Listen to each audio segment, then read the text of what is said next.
Well, if you saw my spoiler-free review of Avengers Infinity War, it's time for me to talk about my spoiler alert review of the film.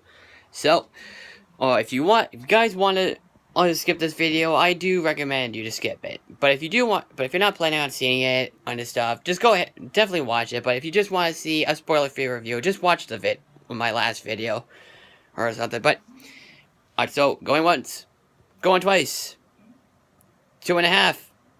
Screw it, let's do it. Alright, so, at the beginning part of the film, Loki dies. Because it takes place right after Thor Ragnarok. Like, they're on the spaceship. But here's the thing. First, Thor's best friend dies. Thor's best friend, played by Idris Elba, he dies in the first part of the film. After he, escorts the Hulk out of the ship and brings him back to New York City, where Doctor Strange's place is at. Then Loki gets killed, because Thanos grabs him by the neck and chokes him to death. And then Thanos leaves the ship and destroys it. But Thor's still, obviously, he's still alive. And, So we see Doctor Strange and his friend from the last film. The first Doctor Strange movie.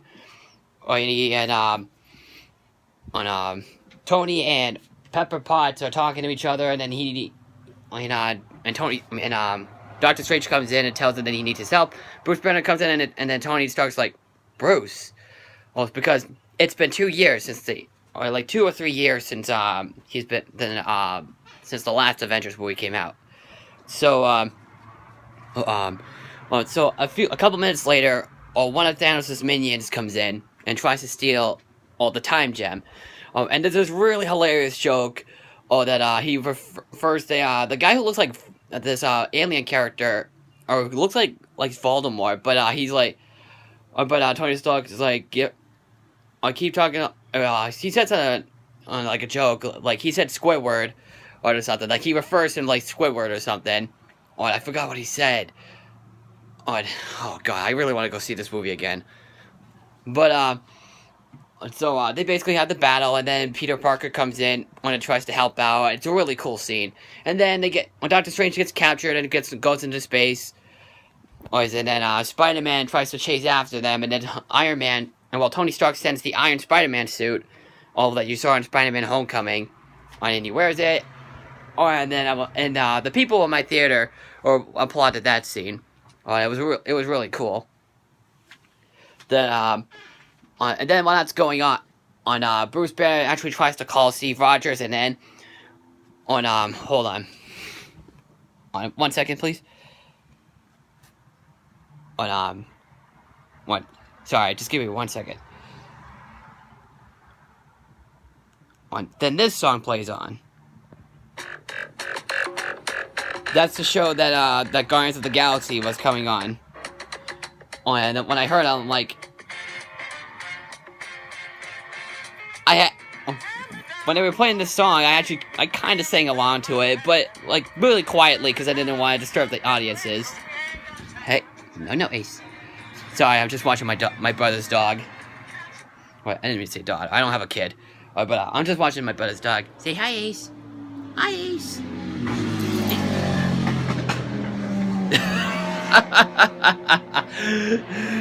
Sorry, bunch of motorcycles. I have the windows open. Jeez, what the hell? So, yeah, it's kind of hot up here. I guess I hope that's it. But they played that song called, Detroit Spinners, Rubber Band Man from Detroit Spinners. So, it was really cool to hear that song in the movie, sorry. So, it was really cool. I sang along, I didn't want to disturb the, people. They're like trying to find Thor because they got a distress call from him. Well, they didn't know that. Well, they got the distress call, but they didn't know who it really was. So Thor wakes up because Mantis wakes him up. But then he has to go on a quest to find a weapon to destroy Thanos. And then we see the other characters like Thor, like Vision and Scarlet Witch. And they're basically like actually in love with each other. and then the aliens track him down and try to take the mind gem, and Captain America, or the other and Natasha and Romanoff comes in to save him. And a bunch of all other stuff happens, and then when we get near the climax of the film, like Thanos, actually, before the climax starts, Thanos had to go and take Gamora with her to find the mind gem, and guess who appears? And when I saw the appearance of this character, guess who it is? Red Skull. He survived from the last film. He got transported for some reason. He did explain. They definitely explained it. And I'm like, when I saw him, I'm like, I'm like, Red Skull. And it did look like the exact same character. But here's one problem. It's not an actual problem with the film. It's just that he's played in the original, in Captain America the First Avenger, he was played by Hugo Weaving. In this film, he's played by a different actor. However, they actually put digital effects on the character to make him look like the first film's character, and he actually looked a bit more fleshy, because that was actually my problem with Captain America the First Avenger. They actually made a really fleshy character, so it was really cool to see that character again. So but like I said, Thanos is trying to look for the Soul Gem, and in order for him to get the Soul Gem, he has to kill someone that he loves. And that person was Gamora. He throws her off a cliff, and then, boom! He's back in the lake, outside of the temple, and then he has the Infinity Stone in the palm of his hand. So the next 2 gems he had to get was the Time Gem, and then he meets the other characters on Titan, where the Guardians of the Galaxy meets Tony and Peter and Doctor Strange. And he fights him. He tries to fight Thanos off, and then when Star-Lord finds out that Gamora died, he goes overboard. He overreacts. He really wasn't in love with her.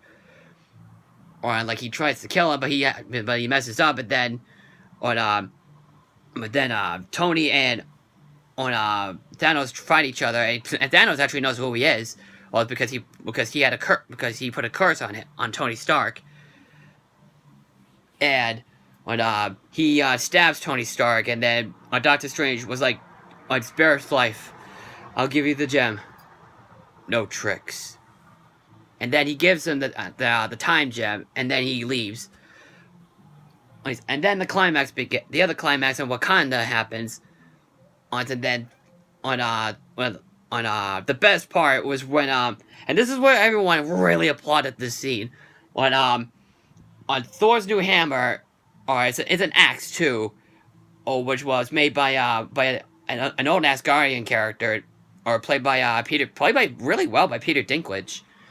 When I heard he was going to be in the film, I didn't know what character he was going to play as, but then when I saw him, I'm like, hey, Peter Dinklage. And he does a really good job as the character he played as. I thought he was really good. So so he built the thing, but he was inside of a deserted star, and then this machine was glitching up. But then when Thor tried to help activate it, he nearly died. And then the guy was trying to find a handle for the hammer, for Thor's new hammer, and poor Groot had to grow his arm out a bit and then cut it off, and that's how he got the thing. So then when Thor and Groot and Rocket Raccoon were Wakanda, and the freaking hammer was swinging all over the place, killing those creatures, and then we were all applauding, and I was doing my voice it was so awesome. So and then Rocket Raccoon was with Bucky, the Winter Soldier, he was asking, this is a really funny joke, how much for the arm? It's not for sale. Oh, get that arm. I'm like, oh my god, I love him. Rocket Raccoon, like I said before, is the best character in the Guardians of the Galaxy movies, and Groot too. So while that's going on, Vision actually does come out to help out, because the aliens were trying to take him alive. Because poor Shuri, the Black Panther's sister, tried to take the Infinity Stone, so he left and then tried to save the others. So Steve Rogers, well, Captain America comes in to try to save him, and then he didn't leave. And then Vision said, I don't trade lives." I'm like, "Oh, good for you, man. I'm glad you stayed so that you could help out." So then, Thanos comes in, and then just uses the Infinity Stones, to get through everybody else. And then Vision told Wanda, the Scarlet Witch, to kill him, and then it actually destroys the gem. Then Thanos uses his Infinity Gauntlet, uses the Time Gem actually, to go back in time a bit to get Vision back to life. He grabs him by the neck. And look closely. Grabs him by the neck. Does this, and then boom! A big hole on his head. And then he automatically dies. His colors are gone. He's all pale and gray. And then he throws him onto the ground, and then puts the Mind Gem into the middle part of the gauntlet. And then Thor comes in, and friggin' puts and then the axe goes into him, and he's like I said, you die for that. And then the music's done by Alice Silvestri, which I can swear to God does no wrong. Well, the music almost sounds like I'm like watching, like I'm hearing the music from Roger Rabbit or Back to the Future. It's just so memorable. It's so fantastic. So, when he pushes it in, he's like, "Ah!" And then, he was like, you should have gone for the head.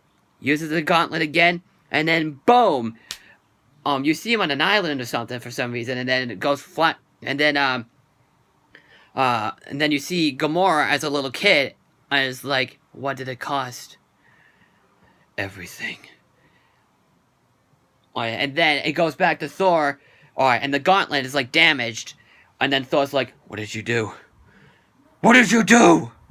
And then Thanos runs off, and then the hammer falls into the ground, and then Captain America's like, what happened? Where is he? And then they see Vision, and they're all pretty sad, and then everyone is disappearing. First, it was Black Panther who disappeared, Bucky, the Falcon, the Guardians of the Galaxy characters except Groot, and the one that really got me teared up, aside from Vision, the one that got me teared up, and my brother and also got my brother teared up as well. Peter Parker dies. No joke. He gets erased from existence. First, he's like, I don't feel so good. And then Tony's like holding him, and poor Peter is like, I don't want to go. I don't want to go. I don't want to go. Oh, I'm like, oh my Lord. Oh my God. And then he says he's sorry, and then, push, he's gone. Erased from existence. I'm like, no! Oh, I didn't say it in the theater, obviously. I mean, of course, like I said, it's a two-parter movie, just to keep in mind. Just to remind you. So, and then, after everything, when the other characters were, like, seeing Vision, like, dead or something, poor Black Widow was like, she's, like, trembling or something. Like, she's almost, like, bursted out to tears or something. I'm like, oh, my God. I mean, it's so sad to see. It's, like, the saddest part of the movie. Yeah, that's what's wrong. It's not that there's anything wrong with that. It's just, wow. So, I will say really quick right now. If I had a little bit of a downside of the film is that, I wish that scene where Bruce Banner just see the, Captain America and the others, I wish Natasha actually run into him, and, like, grabbed him and give him a huge hug. I could start bursting into tears. I would have been like, oh my God, that's so sweet. I would have loved to see something like that in the movie. But yep, that's my spoiler review of the film. I absolutely adored it, and if you haven't seen it yet, definitely check it out. So, yeah, that's it. So, I am the Bostonian Critic, and I'm signing out. So follow me on Twitter and Facebook. Click like in the video if you enjoyed it. Follow me on Stardust, and don't forget to subscribe. And I am signing out right now. Good night, and I will see you later.